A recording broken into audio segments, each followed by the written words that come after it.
배울 수 있는 것이 있다. 네, 삶으로 살아내야 배울 수 있는 게 있다라는 제목으로 말씀을 나누겠습니다. 여러분, 종신보험 하나씩 가입해 있으십니까? 저는 첫째 아이가 태어난 직후에 충동적으로 가입을 했어요. 만약 제가 57세 전에 사망하면, 이거 보험 그때 안내하시는 분이 아내한테 절대 얘기하지 말라고 그랬는데, 57세 전에 제가 사망하면 7억 정도의 보험금이 가족에게 지급이 되고, 이후에 사망하면 혜택이 거의 없는 극단적인 형태로 설계받아 썼습니다. 이유가 있어요. 당시 문득 이런 생각을 했습니다. 내 나이가 60이 돼도 하미는 23살, 아내는 52살밖에 안 되는구나. 2019년 하나생명이 2천만 개의 빅데이터를 바탕으로 5060 세대 라이프 트렌드를 분석한 적이 있습니다. 걱정이라는 키워드를 그 영역을 상세 분석한 결과를 보면 5060 세대는 가족과 자식, 미래, 일자리, 노후, 그러니까 대부분은 가족 걱정이었던 것으로 조사되었습니다. 반면에 2030 세대는 직장 생활, 사랑, 친구, 야근, 그러니까 자신에 대한 걱정을 주로 하는 것으로 나타났습니다. 저는 이게 되게 재밌었어요. 부모는 자식 걱정하고 자녀는 내 걱정하고 꼭 저 자신을 보는 것 같았어요. 부모님 앞에서. 물론 공통점이 하나 있습니다. 사람은 무언가를 늘 걱정하며 살아간다라는 겁니다. 오늘 창세기 22장을 통해 만날 이 아브라함에게도요, 큰 걱정거리가 하나 있었습니다. 하나님께서 125세의 아브라함에게 100세에 낳은 아들 이삭을 모리아산에 가서 번제로 바치라는 요구를 하셨기 때문입니다. 2절을 읽어주시죠. 시작. 여호와께서 이르시되 내 아들 내 사랑하는 독자 이삭을 데리고 모리아 땅으로 가서 내가 내게 일러준 한 산 거기서 그를 번제로 드리라. 자, 여러분, 이게 아브라함의 이야기가 아니라, 아브라함이 받은 하나님의 요구가 아니라, 하나님이 여러분에게 이렇게 아브라함의 처지에 있는데 이런 요구를 하셨다? 여러분, 이해되십니까? 쉽게 그 요구가 받아들여지십니까? 생각해 보세요. 100세에 얻은 아들입니다. 40살에 얻은 둘째 이음이를 바라보는 제 마음도요, 녹아요. 그냥 애가 너무 사랑스럽고 정말 진상인데 너무 사랑스러워요. 막 이렇게 째려보고 푹푹 막 이렇게 침 뱉고, 요즘 막 엄마 이렇게 때리려고 하는데도 그 모습도 예뻐요. 막 정신을 못 차리겠는 거죠. 그러니까 애들이 이게 좀 잘못되긴 한 것 같은데, 제가 엄마가 안 된다고 하면 저한테 뛰어오는 거죠. 근데 아브라함은 100세에 얻은 아들이었습니다. 얼마나 예뻤겠어요. 그런데 이제 막 20대 중반을 넘어선 이 아들을 제물로 바치라는 거예요. 그날 밤 아브라함은 제대로 잠을 이룰 수 있었을까요? 온갖 걱정으로 밤을 지새웠을 거라고 저는 추측합니다. 그런데 3절 같이 한번 읽습니다. 시작. 아브라함이 아침에 일찍이 일어나 나귀의 안장을 지우고. 여러분, 아브라함은요, 이 이해할 수 없는 하나님의 요구에 즉시 순종했어요. 즉시 순종했어요. 우리는 아브라함을 통해서 한 가지를 배워야 합니다. 인생은요, 다 알고 다 이해하고 가는 것이 아니라 믿고 가는 거예요. 하나님의 선하심을 믿고 이렇게 요구하신 하나님의 분명한 계획이 있음을 신뢰함으로 그렇게 살아가는 것입니다. 인생을 살다 보면 도무지 해석이 안 되는 사건과 때를 만나게 돼요. 그럼 걱정이 앞서잖아요. 왜 이런 일이 벌어지고 있는지 이유라도 알고 싶다, 이런 생각 여러분 안 드십니까? 아마 아브라함 스토리를 가장 먼저 들었던, 우리가 먼저 사실은 이것을 듣고 있는 게 아니잖아요. 먼저 들었던 1차 독자가 있습니다. 누구예요? 가나안 땅을 향해서 여정을 보내고 있는 이스라엘 백성들. 그들도 궁금했을 거예요. 왜 우리가 1, 2주면 도착할 그 가나안 땅을 40년 동안 광야를 헤매면서 가야 되는 거지?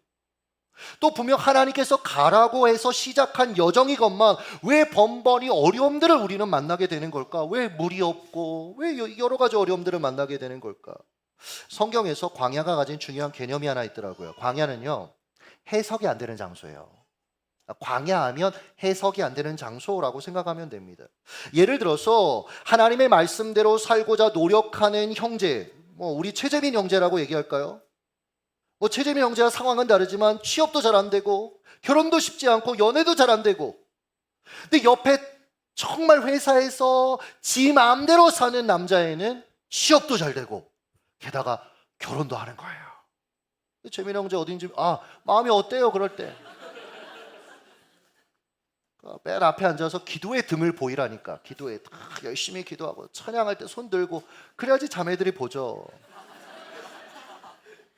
몇 년 전 신문에서 본 사건인데요, 미국에서 한 엄마가 마약을 구하기 위해서 딸한테 매춘을 시켰어요. 제가 그 기사를 읽다가 순간 이런 기도가 나오는 거예요. 하나님, 이렇게 악한 사람들한테는 자녀를 낳게 해주시고 왜 우리 교회 신실한 부부들이 자녀를 그토록 갖기 원하는데도 하나님 주시지 않는 겁니까? 이해가 안 되는 거죠. 해석이 안 돼요. 우리는 자주 인생의 광야를 만납니다.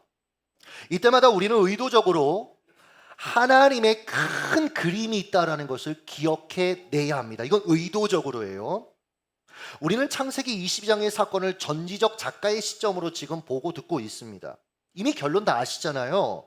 이삭. 결국 하나님이 돌려주시지. 이삭 대신 하나님이 미리 준비해 두신 사냥 하나가 제물로 바쳐져. 그래서 여러분 지금 편안하게 지금 이 설교를 듣고 계시잖아요. 그러나 당시 아브라함은 이 하나님의 큰 그림을 전혀 몰랐습니다. 하나님 설명해 주지 않으셨어요. 그런데도 불구하고 순종했습니다. 아마 당시 이 말씀을 처음 들었던 1차 독자 이스라엘 백성들도 이야기를 들으면서 격려받지 않았을까 싶어요. 그렇구나. 우리의 믿음의 조상 아브라함도 결론을 알지 못한 채 순종하며 갔구나. 결국 하나님은 더 선한 길을 예비해 두셨구나. 사랑하는 여러분, 우리가 처한 상황이 해석이 안 될 때가 있습니다. 그때 걱정보다 앞서야 될 것이 있더라고요. 하나님을 신뢰함으로 그의 말씀에 따라 오늘 하루를 살아가는 겁니다. 아브라함 보세요. 3절. 아브라함이 아침에 일찍 일어나 나귀 한 장을 지우고, 그는 그가 해야 될 일을 했어요. 그날 아침에. 감동과 도전이 됩니다. 상황이 해석되지 않고 이해되지 않지만 즉시 순종하는 아브라함. 신앙은요, 이해의 차원을 넘어서서 순종의 차원으로 나아가는 거더라고요. 이걸 여러분 몇 번 해보셔야 여러분의 신앙생활이 조금 달라질 수 있습니다. 냉정하게 생각해 보세요. 하나님을 향해 내가 이해되어야 순종하겠다는 태도는 굉장히 어리석은 겁니다. 이 시대는 우리가 획득할 수 있는 정보의 양이 압도적으로 이전 시대보다 많은 세상을 우리는 살고 있어요. 사람들의 분석력과 판단력을 굉장히 신뢰하는 경향을 보이기도 하죠. 우리 역시 물건 하나만 사도요, 다양한 정보를 검색합니다. 리뷰를 읽어봅니다. 그리고 나서 무언가를 사요. 그런데 여러분, 한 가지 우리가 알고 있는 게 있잖아요. 우리가 접하는 정보에 한계가 있습니다. 그리고 그 정보조차도 왜곡된 경우가 굉장히 많아요. 사실은 광고에서 팔고 있는 것들 다 좋아 보이지만 상업적인 어떤 형태의 돈을 지불하고 또 돈을 받고 그 안에서 만들어서 우리에게 이게 좋다라고 선전하는 거 아닙니까? 사실은 왜곡된 부분들이 있을 수 있죠. 우리가 획득하는 정보를 다 신뢰할 수 없다라는 거죠. 우리가 분석을 해도 우리도 속아 넘어갈 수 있다라는 거죠. 게다가 우리가 어떤 분야에서는 전문가지만 초보 수준인 분야가 더 많지 않습니까? 그런데 초보 수준인 분야까지 내가 다 이해되어야 순종하겠다고 나오면 이건 여러분 굉장히 답이 없는 거죠. 인생을 알고 가는 게 아니라 여러분 믿고 가는 거더라고요. 걱정하며 가는 게 아니라 기도함으로 맡기며 가는 거더라고요. 때로는 빨리 해결됐으면 좋겠지만 하나님의 분명한 계획과 시간표가 있음을 기억하며 그저 오늘 하루의 한 걸음을 내딛는 것이더라고요. 이 지점을 잘 이해했던 마틴 루터는 이렇게 말했습니다. 거듭난 성도는 왜를 묻지 않고 무엇 또는 어떻게 하나님 할까요를 묻는다. 이해할 수 없는 상황 혹은 어려움이 왔을 때 여러분 왜를 묻지 마십시오. 왜냐하면 우리는 끊임없이 왜를 묻게 되기 때문에 묻지 말라고 말씀드리는 겁니다. 여러분 우리가 왜를 묻잖아요. 그러면 해답을 찾을 수가 없으니까 더 깊은 정서적, 정신적 어려움에 빠져들어가게 되더라고요. 인생은 다 이해하면서 가는 게 아니더라고요. 살아내는 게 아니더라고요. 이때는 오히려 여러분, 하나님 제가 어떻게 할까요? 하나님 저는 지금 이 상황에서 무엇을 해야 될까요에 초점을 맞추셔야 됩니다. 14년 전이에요. 당시 31. 기대와 소망을 품고 개척을 시작하려고 준비하고 있었던 시기죠. 교회를 개척하기 위해서 가지고 있었던 굉장히 큰 돈을 사기당했습니다. 여러분 잘 알고 계시죠? 당시 하나님께 왜 이런 일이 제게 일어났는지 설명해 달라고 기도했습니다. 근데 해주지 않으셨어요. 정말 암담하더라고요. 모든 지금까지 쌓아올린 인생의 기반을 다 내려놓고 하나님의 뜻이라고 생각해서 감행했는데 어떻게 할 수가 없는 거예요. 옆에서 저희 아버지 얘기하시더라고요. 통영아, 그러면은 아버지 교회를 너가 물려받는 거 어떻게 했니? 막 이런 얘기를 하시는 거예요. 그러니까 그날 밤 정말 너무 암담했습니다. 사실 하나님은 저에게 이유를 설명해 주지 않으셨어요. 단지 그 사기친 분을 용서하라는 메시지만 주셨습니다. 지금 와서 보니까 하나님의 솔루션이 굉장히 탁월했습니다. 만약 제가 당시 느꼈던 배신감과 억울함에 묶여 분노하고 원망했다면 저는 이 자리에 없었을 겁니다, 여러분들. 오히려 세상을 삐뚤어지게 바라보는 사람, 염세적으로 바라보는 사람, 자기 방어적인 사람, 피해자 의식을 가진 사람으로 살아갔을 거예요. 그 결과 갓 결혼한 아내조차 상대하기 힘든 사람으로 전락했을지도 모릅니다. 그리고 저는 당시 경험을 통해 한 가지를 분명하게 배웠어요.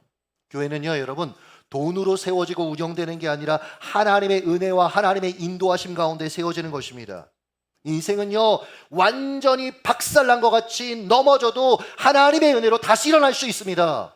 포기할 필요가 없다는 것을 배웠어요. 여러 가지 목회하면서 어려움이 올 때 이 경험이 제게 얼마나 큰 자산이 되는지 몰라요. 하나님은 이미 다 알고 계셨던 겁니다. 그래서 당시의 상황을 허락하셨고 용서의 해법을 제게 제시하셨던 거예요. 사랑하는 여러분, 혹시 이해할 수 없는 상황 혹은 관계 가운데 여러분 놓여 계십니까? 왜가 아니라 하나님이 이 상황에서 제가 어떻게 반응해야 될까요? 여러분 이것에 초점을 맞추시기를 예수님의 이름으로 축복합니다. 이제 우리의 시선을 아브라함과 이삭이 올라갔던 모리아 산으로 한번 향해 보겠습니다. 하나님께서 아브라함에게 이삭을 제물로 바쳐라 라고 하신 산의 이름이 모리아입니다. 성경학자 제임스 스트롱의 해석을 빌려 설명드리면 모리아를 원문대로 읽으면 모리야입니다. 야. 이 단어는 보다라는 뜻을 가진 라흐아, 여호와의 줄임말인 야의 합성어예요. 즉 모리아는 이런 뜻입니다. 하나님께서 보신다. 하나님이 보신다. 다르게 표현하면 하나님의 관점을 배우는 산이라는 의미를 가지고 있습니다. 즉 아브라함에게 이 모리아 산은 이해할 수 없는 하나님의 요구에 순종해야 하는 장소였지만 그 과정을 통해, 이게 중요해요. 그 과정을 통해 그가 이전에는 절대 가질 수 없었던 하나님의 관점과 경험을 한 장소가 되었다라는 거예요. 그는 모리아 산을 오르는 과정을 통해서 부활 신앙을 품었다라고 히브리 기자가 얘기했죠. 모리아산 정상에서 이삭 대신 예비된 사냥이 있음을 통해서 여호와 이래 하나님은 당신의 백성을 위해 준비해 주시는 분임을 알게 되었습니다. 그는 모리아산을 통해 하나님의 관점으로 인생을 보는 사람으로 한 뼘 더 선장했다라는 것이죠. 사랑하는 여러분, 삶으로 살아내야 배울 수 있는 게 인생에 정말 많습니다. 특별히 하나님과 관련된 것, 가장 가치 있는 것일수록 생각으로 정보를 획득함으로가 아니라 강의를 들음으로가 아니라 삶으로 살아내야 내 것이 되는 것들이 있더라고요. 그 진정한 의미를 알게 되는 것들이 있더라고요. 한 예로 용서라는 영역을 제가 한번 설명해 보겠습니다.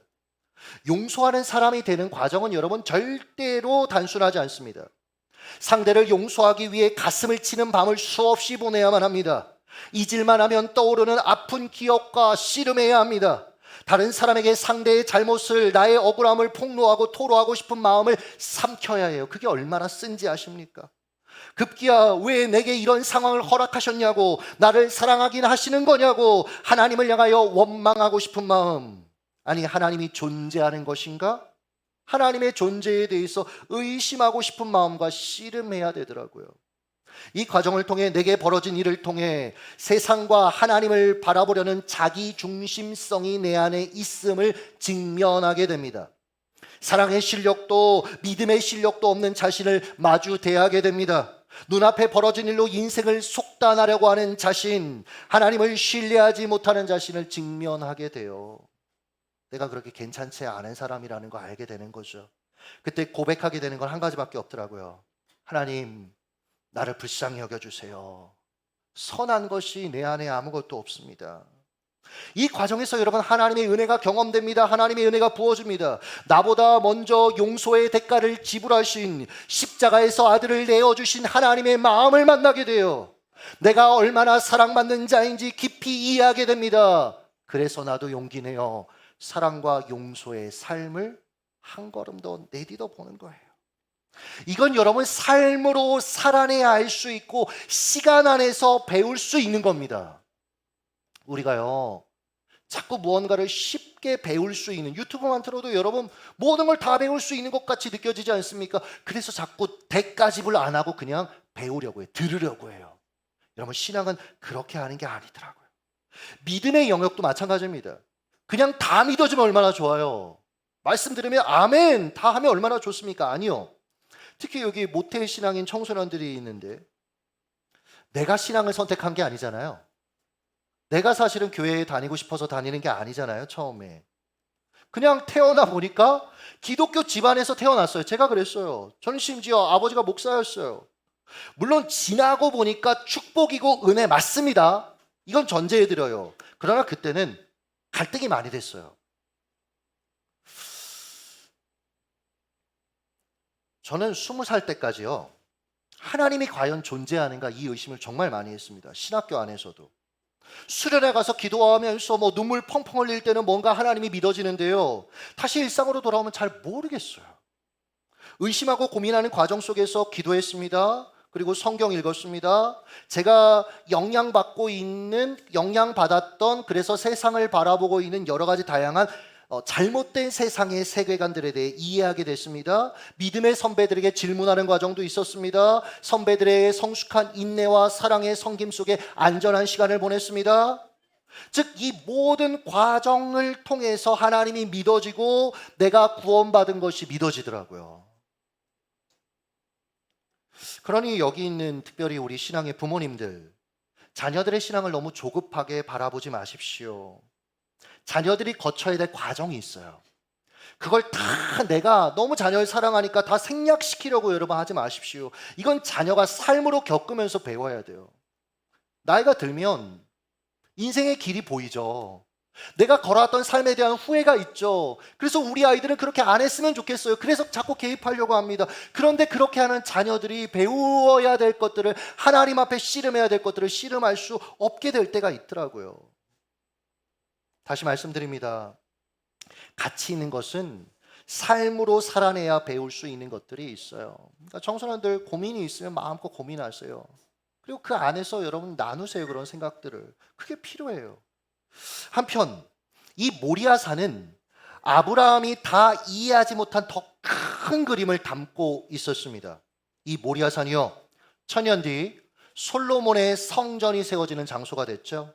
그리고 또 1000년 뒤에는요 예수님께서 십자가에 달리신 그 골고다 언덕이기도 합니다. 신학적으로 보면 이보다 더 큰 감동을 주는 장소가 없어요. 사실 아브라함이 이삭을 바친 게 아니라 하나님이 온 인류의 죄 문제를 해결해 주기에 아들 예수님을 제물로 주시겠다는 암시였습니다. 또 이삭을 산채로 다시 돌려받게 하신 것처럼 아들 예수님을 죽음 가운데 다시 살리셔서 돌려받으시겠다라는 선언이기도 했어요. 길어야 100년밖에 못 사는 우리가 하나님의 이 어마어마한 계획과 그림들을 어떻게 다 이해할 수 있겠습니까? 아브라함도 다 몰랐습니다. 단지 지금 내게 말씀하시는 하나님을 신뢰함으로 순종의 한 걸음을 내딛었어요. 한편 그가 모리아산에 가기를 결정하는 데 있어서 수없이 망설이게 했던 한 존재가 있었음을 우리는 또 기억해내야 합니다. 누구죠? 100세에 얻은 아들 이삭. 하나님께서 아브라함에게 이삭을 바치라고 하실 때 하셨던 표현이 굉장히 재밌어요. 반복적으로 얘기하셨어요. 2절 보시면 내 아들 네가 사랑하는 독자 이삭. 여기서 알 수 있는 게 있죠. 아브라함에게 이삭은 자기 생명보다 소중한 존재였던 거예요. 제가 이걸 묵상하는데 정말 생각하고 싶지도 않은 게 묵상이 되는 거예요. 교회를 제가 너무 사랑하는 거죠. 성도들을 너무 사랑하는 거죠. 하나님 보실 때 네가 사랑하는 더세움교회, 네가 사랑하는 성도들 이렇게 느껴지는 거예요. 너무 싫더라고요. 혹시 내놓으라고 하시면 이런 마음이 들더라고요. 그러니까 저한테 그렇게 소중한 거죠. 여러분, 항상 우리에게 우상이 될 자격을 갖춘 존재는 하나님 다음으로 사랑하는 거더라고요. 하나님 다음으로 소중히 여기는 거더라고요. 이렇게 설명해 보겠습니다. 자매들, 남자친구가 있어요. 근데 승건아, 나를 제일 사랑한대. 그러면 고맙잖아. 그렇잖아. 나중에 만날 거야. 지금은 안 만날 거고 절대로 교회 안에선 지금은 안 만나. 그렇죠? 수련회 가고 뭐 어디 서울 갔다 오고 친해져도 그건 친해지는 거야. 절대 우린 그런 마음이 들지 않아. 나중에 남자친구가 생겼는데 나를 제일 사랑한대요. 고맙죠. 그런데 옆에 있는 지은이를 두 번째 사랑한대요. 이건 아니죠. 그 남자친구 지은이 머리채를 쥐뜯어야 됩니다. 즉 옆에 있는 지은이는 남자친구와의 관계에 있어서 가장 큰 위협이 되는 거예요. 우상도 똑같습니다. 하나님 다음으로 사랑하는 것, 그게 우상이 될 가능성이 큰 겁니다. 그러므로 신앙생활에 있어서 가장 사랑하는 것과 두 번째 사랑하는 것을 어떻게 다루는가가 이게 굉장히 중요하더라고요. 즉 두 번째 사랑하는 것을 여러분 절대화시키면 안 됩니다. 그건 상대화시켜야 돼요. 상대화시킨다는 걸 이렇게 표현해 볼까요? 있어도 그만, 없어도 그만인 마음이요. 사도 바울이 그랬죠. 나 부자로도 살 수 있어. 근데 나 가난하게도 살 수 있어. 왜요? 내게는 십자가가 더 중요하니까. 돈을 상대화시켰잖아요. 그게 필요 없다라는 게 아닙니다. 상대화시키는 거예요. 있어도 그만, 없어도 그만. 내게는 하나님이 더 중요해. 하나님의 능력이 내 삶을 이끌어가. 아브라함이 지금 이 갈림길에 서 있는 겁니다. 아들 이삭을 상대화시킬 것인가? 아니면 절대화시킬 것인가? 사랑하는 여러분, 자식이요, 절대화시키면 안 됩니다. 내 자식 아니잖아요. 하나님 주신 선물이고 하나님의 것입니다. 물론 여러분에게 허락하셨으니까 여러분이 부모로서 자녀들이 부모가 필요한 그 시즌에 여러분 그 자녀들을 잘 돌봐야 됩니다. 그건 필요해요, 여러분. 요번에 저희 어머니가 갑자기 이제 류마티스 관절염이 오시면서 막 잠도 못 주무시고 막 너무 힘들어하셔서 부랴부랴 고향에 갔다 왔어요. 근데 이제 저희 어머니가 저희 하은이를 놓고 자랑을 하시더라고요. 니네 아빠는 초등학교 1학년 때 효행상을 탔는데 왜 효행상을 탔냐면 동생을 엄마 아빠 신방 가고 바쁘다고 학교에 데려가서 수업에 들어갔어. 그래서 선생님이 그걸 보고 효행상을 줬어. 근데 저는 그게 자랑스럽지가 않은 거예요. 왜냐면 우리 엄마 이 설교 들을 텐데 자녀에게 필요할 때 필요한 걸 공급해 주는 건 정말 필요해요. 그건 부모가 해줘야 돼요. 그래서 제가 가끔 엄마가 엄마 아빠는 해줄 게 없어서 널 위해 기도했어. 엄마 너무 감사해요. 근데 부모로서 해줘야 될 것도 사실 부모가 해야 될 건 해야 돼요. 그러나 그걸 넘어서서 자녀를 절대화시키고 내가 모든 것들을 다 해줄 거야. 내가 네 삶을 모든 것들을 인도할 거야. 아니요, 여러분. 상대화시켜야 됩니다. 그러지 않으면 자꾸 어느 순간 자녀가 내 것이라고 여기게 돼요. 내 인생의 모든 의미와 소망을 두게 돼요. 그럼 뭐예요? 우상이 되는 겁니다. 2007년 복음주의 여론조사 기관이죠. 바나그룹에서 기독교인 1,000명을 대상으로 지금 내 삶에 있어서 가장 중요하게 여기는 게 관계가 뭐냐라는 설문조사를 했어요. 근데 응답자의 70%가 하나님과의 관계를 제쳐놓고 현재 함께 거주하는 배우자, 자녀, 부모, 그러니까 가족과의 관계를 우선순위에 두고 살아간다라고 대답했습니다. 여러분, 지금은 아마 더 심각하지, 한 90%? 사실 돈, 권력 이런 건 어감상 우상이 될 가능성이 크다라는 걸 우리 알고 있어요. 그러니까 어느 정도 방어적인 자세를 취합니다. 그런데 가족, 마음이 활짝 열리고 영적인 의미도 부여가 가능합니다. 실제로 가족을 통해 얻는 기쁨이 하나님을 통해 얻는 기쁨보다 더 크게 느껴질 때가 있어요. 그래서 더 우상이 될 가능성이 큰 겁니다. 예수님도 이 가능성을 언급하셨죠. 누가복음 14장 26절 같이 한번 읽습니다. 시작. 무릇 내게 오는 자가 자기 부모와 처자와 형제와 자매와 더욱이 자기 목숨까지 미워하지 아니하면 능히 내 제자가 되지 못하고. 히브리 문화에서 여러분 미워하다라는 단어는 사랑이 덜한 상태를 말하는 거예요. 그러니까 집에 가서 오늘 말씀에 이 말씀 붙잡고 막 가서 가족들 째려보면서 미워하라 이게 아니라 덜 사랑하라고요. 무슨 얘기냐면 하나님을 향한 사랑이 우리의 삶의 중심이 되어야 된다라는 걸 예수님이 말씀하신 겁니다. 그런데 다수의 신앙인들이 자녀를 상대화시키지 못하고 절대화시키는 거죠. 내 인생의 의미요 기쁨으로 삼습니다. 자녀는 본래 그럴 실력이 없는 존재예요. 그러니까 얼마나 자녀가 부담스럽습니까? 나만 바라보고 있으며. 자녀가 크면 어디 부모를 위해 삽니까? 자기 길을 찾아 나서죠. 그건 당연한 겁니다.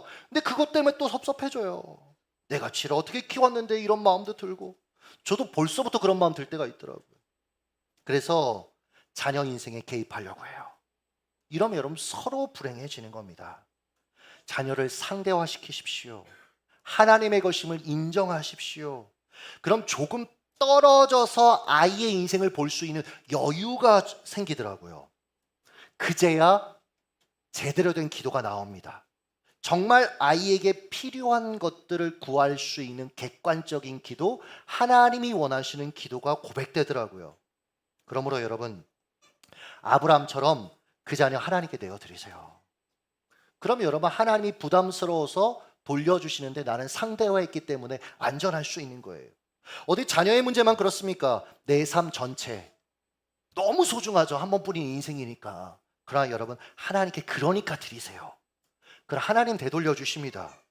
그럼 여러분 상대화 시켰으니까 어려움이 와도 내 원함이 꺾여도 그것 때문에 극단적인 좌절 가운데 빠지지 않습니다. 당연히 마음은 안 좋죠. 이건 정상이에요. 그러나 다시 일어서서 주어진 길을 믿음과 소망 가운데 걸어갈 수 있습니다. 다시 소망을 품을 수 있는 거예요. 말씀을 맺도록 하겠습니다. 다음 주부터 한 달간 우리 김지용 목사님이 안식월을 가잖아요. 그래서 제가 대신 이제 청소년 교회 설교를 한단 말이에요. 좋지? 좋잖아. 아, 그렇죠. 좋죠. 사회생활을 잘하네. 걱정은 안 되고 너무 설레이는 거예요.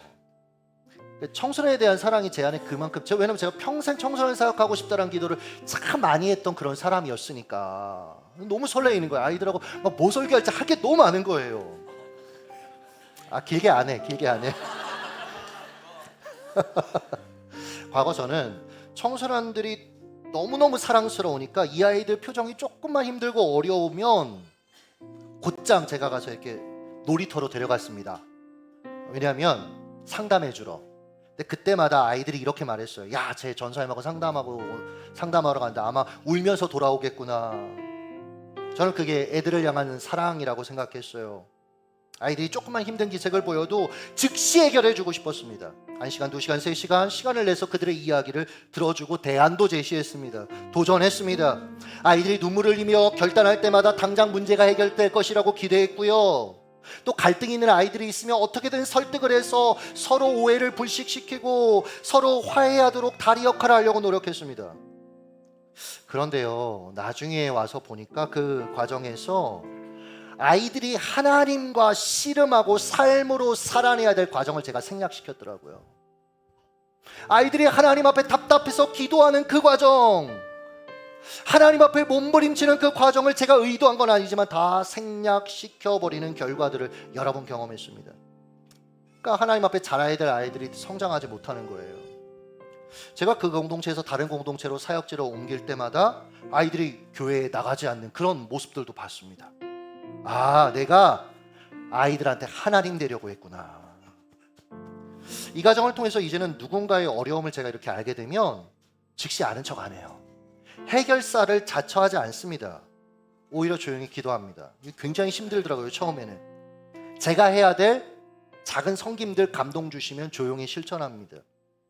그가 하나님과 함께 삶을 통해 배워야 할 것을 마땅히 배우도록 그렇게 합니다. 공동체 한 성도님이 상당 기간 많이 힘들어한다라는 걸 제가 알고 있었습니다. 꽤 오랜 기간. 근데 제가 아는 척 안 했어요. 한 번도 그 부분에 대해서 언급하지도 않았습니다. 하루에도 수없이 찾아가서 위로하고 싶었습니다.